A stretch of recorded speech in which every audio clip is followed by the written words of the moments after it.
எப்படி வாழ வேண்டும். ஹலால் ஹராம் என்று இஸ்லாத்தில் இருக்கிறது. இன்றைக்கு ஹலால் ஹராமை இறைச்சியுடன் அல்லது ஆடு மாடு அறுப்பதுடன் உணவுடன் நிறுத்திவிட்ட ஒரு தவறை நாங்கள் செய்துவிட்டோம்.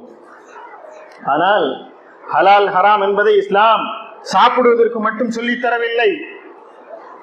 பார்வையில் ஹலால், பார்வையில் ஹராம், நடத்தையில் ஹலால், நடத்தையில் ஹராம், வியாபாரம் ஹலால், வட்டி ஹராம், திருமணம் ஹலால், விபச்சாரம் ஹராம், எல்லாவற்றிலும் ஹலால் இருக்கிறது, ஹராம் இருக்கிறது. நேர்மையாக சம்பாதிப்பது ஹலால், லஞ்சம் வாங்குவது ஹராம், ஊழல் செய்வது ஹராம். இதை நான் தமிழ் படித்து சொல்வது என்று சொன்னால், திருமணம் என்பது ஒழுக்கம், விபச்சாரம் என்பது ஒழுக்கக்கேடு. நேர்மையாக சம்பாதிப்பது ஒழுக்கம், நேர்மையற்ற முறையில் சம்பாதிப்பது ஒழுக்கக்கேடு. இல்லறம் நடத்துவது ஒழுக்கம், இல்லறத்திற்கு மாற்றமான உறவுகள் ஒழுக்கக்கேடு.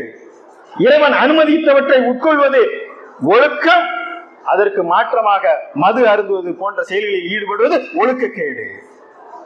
எனவே இந்த ஒழுக்கக்கேட்டில் இருந்து உலகத்தை மீட்டெடுக்க வேண்டிய ஒரு பெரும் கடமை எங்களுக்கு இருப்பது என்பதை நம்பித்தான் இந்த களத்திலே கால் எடுத்து வைத்திருக்கின்றோம்.